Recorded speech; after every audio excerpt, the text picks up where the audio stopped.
আবারও দুর্নীতির শিরোনামে তৃণমূল কংগ্রেস। হ্যাঁ, অভিযোগ কাদের বিরুদ্ধে? রাজ্যের মন্ত্রী সুজিত বসু এবং হাড়োয়ার বিধায়ক রবিউল ইসলাম, তাদের বিরুদ্ধে তোলার অভিযোগ এবং দুর্নীতি করার অভিযোগ। হ্যাঁ, এই দুর্নীতির বিরুদ্ধে এবার হাড়োয়া জুড়ে পড়ল তাদের বিরুদ্ধে পোস্টার। হ্যাঁ, এমনটাই খবর আমরা কিন্তু দেখাচ্ছি। দেখতে পাচ্ছ হাড়োয়া জুড়ে কিন্তু পড়ছে সেই দুর্নীতির পোস্টার।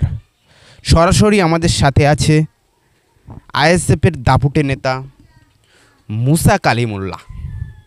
তিনি কি বললেন এই বিষয় শোনাবো আপনাদেরকে। আর পোস্টার পড়াটা স্বাভাবিক, যেহেতু হাড়োয়ায় গোষ্ঠীদ্বন্দ্বের জেরবার তৃণমূল কংগ্রেস। রাজ্যের মন্ত্রী সুজিত বসু এবং হাড়োয়ার তৃণমূল বিধায়ক রবিউল ইসলামের বিরুদ্ধে পোস্টার হাড়োয়ার বিভিন্ন এলাকা জুড়ে। অভিযোগ তোলা হলো তোলাবাজি, স্বৈরাচারী শাসন। আইএসএফকে হারাতে হবে। আইএসএফকে যদি না হারানো হয়, আগামী দিনে মমতা বন্দ্যোপাধ্যায় গতি থাকবে না। শুভেন্দু অধিকারী পাগলের মতন ঘেউ ঘেউ করে যেখানে শুভেন্দু অধিকারীর গাড়ির দরজা খোলার লোক পাবে না। যে ডেলিভারি পেশেন্টকে যদি এই রাস্তাতে নিয়ে যাওয়া হচ্ছে, একজন সত্যি রাস্তায় ডেলিভারি হয়েছে। বিধায়ক রবিউল ইসলামের বিরুদ্ধে তোলাবাজির পোস্টার এবং মন্ত্রী সুজিত বসুর বিরুদ্ধেও হাড়োয়া জুড়ে। দেখুন, এইটা তিনি এসছেন নতুন, সবে বিধায়ক হয়েছেন। তার আগে তেনার মরহুম পিতা মহোদয় ছিলেন, তিনি এখানকার এমপিও ছিলেন।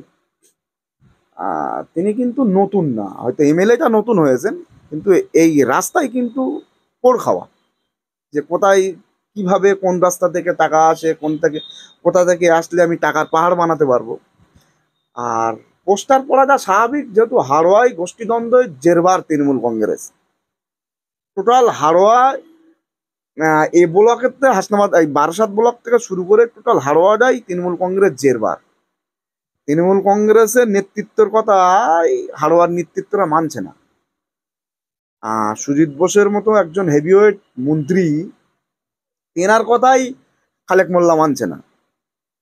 সুতরাং ওনাদের আভ্যন্তরীণ ঝামেলা আস্তে আস্তে প্রকাশ পাচ্ছে, যে ওনারা কোথায় ঘাবলা করেছে, কোথাতে চুরি করেছে, কোথাতে খাচ্ছে। এটা শুধু হাড়োয়া বলে না, এটা সব বিধানসভায় এইভাবে চলছে। আগামী দিনে ওই শাসক দলের যেসব নেতৃত্ব আছে, একটা পার্সেন্টেজ তারাই আগামী দিনে প্রকাশ করবে, কেন ওদের কর্মীর থেকে নেতা বেশি। তাহলে কি নিজেদের মধ্যে ভাগ বটরা নিয়ে এই পোস্টার? হ্যাঁ, একদম ভাগ বাটরা নিয়ে পোস্টার। কারোর ভাগে কম পড়ছে, নতুন করে এমএলএ হয়েছে তিনি অন্য জায়গায় হয়তো ভাগ বেশি দিতে হচ্ছে, ভাগ বাটরা কম হচ্ছে বলেই ওনাদের মধ্যে দ্বন্দ্বটা আস্তে আস্তে প্রকাশ্যে আসছে। বিজেপির এতটা বিধায়ক থাকা সত্ত্বেও তৃণমূল কংগ্রেসের মাথা ব্যথা নেই, কিন্তু আইএসএফের একটা বিধায়ক সেখান থেকে ভাঙড় থেকে শওকত মোল্লা বলছে যে 26-এ আইএসএফের নাম নিশানা মেটাতে হবে। 26-এ আইএসএফকে হারাতে পারলে ভাঙড় থেকে আইএসএফের দলটাই উঠে যাবে। কি মনে করছেন? এ নটোরিয়াস ক্রিমিনালের কথায় কি জবাব দেবো বলেন তো? এরা টোটাল দলটাই প্যাক্ট। আমি আজকে একটা ভিডিও দেখছিলাম, যেখানে মাননীয় ফিরাদ হাকিম সাহেব ছিলেন আর বিজেপির নেতারা ছিলেন, কারোর একজন বার্থডে সেলিব্রেশন করছিলেন এক জায়গায় দাঁড়িয়ে। আজকে ভিডিও আমি সোশ্যাল মিডিয়ায় দেখছিলাম। আমরা বারবার বলে আসছি, তৃণমূল কংগ্রেস আর বিজেপি কিন্তু এক, এরা কিন্তু আলাদা না। এদের শুধুমাত্র সিম্বলটা আলাদা, একটা পদ্ম ফুল আর একটা জোড়া ফুল। এদেরকে পরিচালনা করা হয় নাগপুর থেকে, আরএসএস এদেরকে পরিচালনা করে। সুতরাং এদের তো টার্গেট থাকবেই, আইএসএফকে হারাতে হবে। আইএসএফকে যদি না হারানো হয়, আগামী দিনে মমতা বন্দ্যোপাধ্যায় গতি থাকবে না।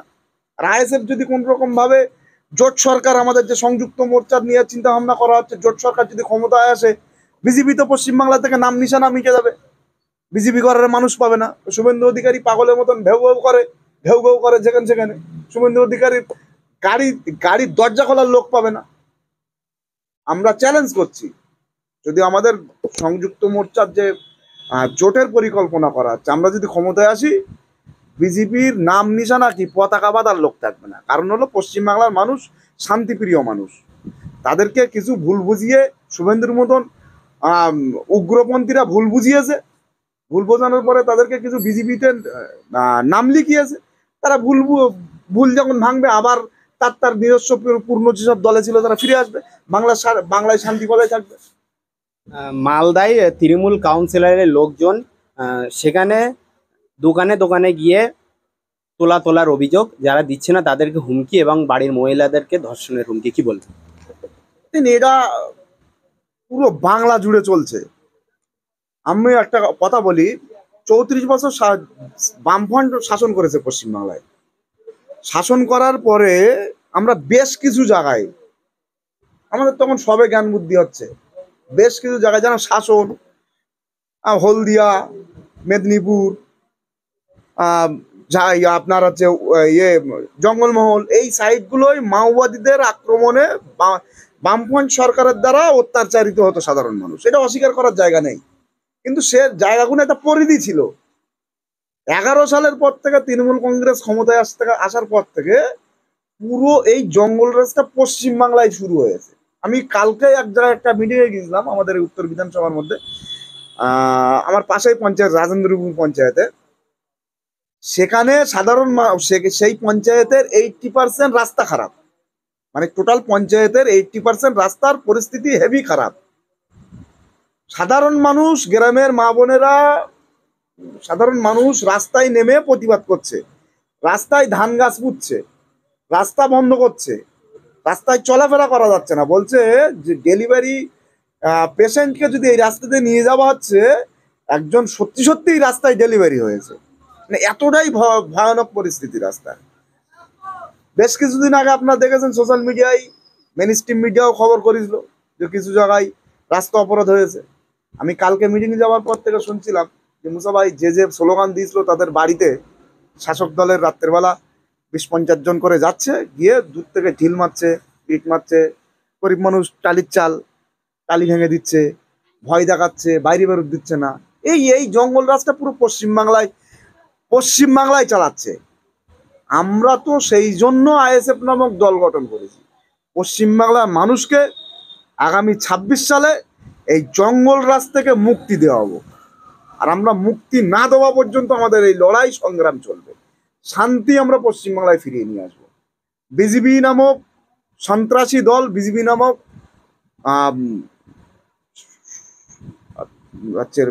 সন্ত্রাসী দল আমরা পশ্চিমবাংলা থেকে উৎখাত করব, এবং তৃণমূল যেভাবে বিভেদ সৃষ্টি করেছে পশ্চিমবাংলায়, সেটাকে বন্ধ করে আমরা পশ্চিমবাংলায় শান্তির বাতাবরণ তৈরি করব। এই নিয়েই আমাদের লড়াই। হাড়োয়ার বিধায়ক রবিউল ইসলামের বিরুদ্ধে তোলাবাজির পোস্টার এবং মন্ত্রী সুজিত বসুর বিরুদ্ধেও হাড়োয়া